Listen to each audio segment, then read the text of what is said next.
Hey guys, it's Kelly Slip, licensed and certified speech language pathologist, making these videos during the coronavirus outbreak. Today I have my handy dandy helper, Addie. Hi. Thanks for helping me out today, Addie. And I had a request today from a parent who wants to work with their child at home on that lateral S sound, and that's where it's SLURPEE. It's just SLURPEE S. And so we can fix it, don't worry. It's gonna take a lot of repetition and trials, but you can do it, I believe in you. So today, to do a couple of the examples, I have Addie here, and she's gonna demonstrate, and I'm gonna do it just like I would if I was in regular therapy. And that way you'll get the idea of how to work with your child at home.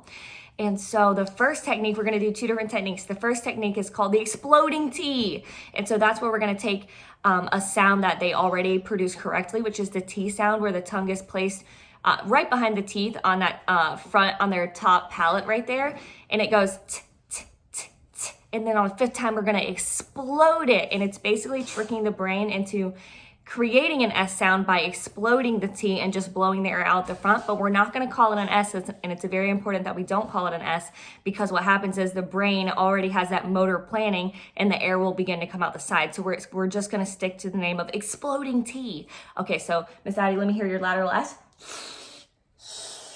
Good job, okay? Can you say sand?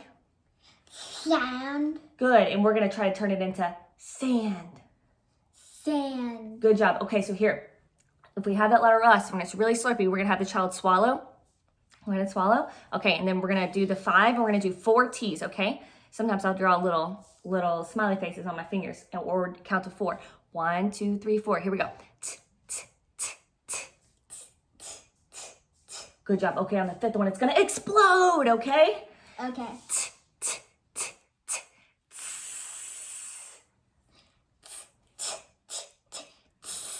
Good job. You're just prolonging, you're just dragging out that long T sound, and it actually is creating an S, and the airflow is starting to come out. But again, we're not saying the word S. Okay, so that's one technique. So what we want to do is, just with that technique, make sure the child can do that over and over and over and over again. I'm talking about like 20 times correctly. So this might be a couple of days that we work on this before we move into actually trying to combine it into a word like cats, where it's a T and an S. That's a great way to start, is where the T is attached to an S whenever you get to the word level. But again, it might be days, and it also might be weeks before your child's ready to move on to the word level from just the sound in isolation correctly. And it's all about motor planning and basically memorization for your oral articulators or your mouth. Okay, so we have our exploding T. You did a great job. And then the next one we're gonna do is a straw technique. So I have my handy dandy straw here. And what I'm gonna do is do our SLURPEE S first. And you can hear that the air again is just escaping through the sides of my mouth. Whereas if I blow the air out through the front of my teeth, through the front of my lips and my mouth,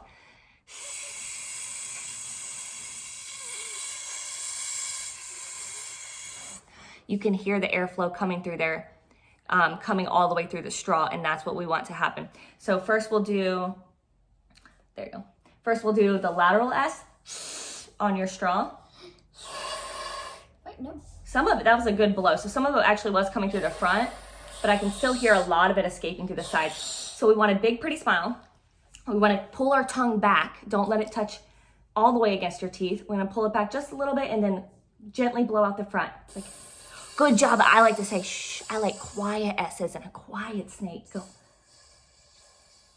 Good, and I can hear the air, and I can also feel it coming through the straw. So this is a great one because it makes a super fun noise for your child to work with. And again, you might do this 10, 20, 30, 40, 50 times before we move on to that word level where there's a T attached to the S. So maybe in the final position of words, or you might look up final S blends would be something that you might look up.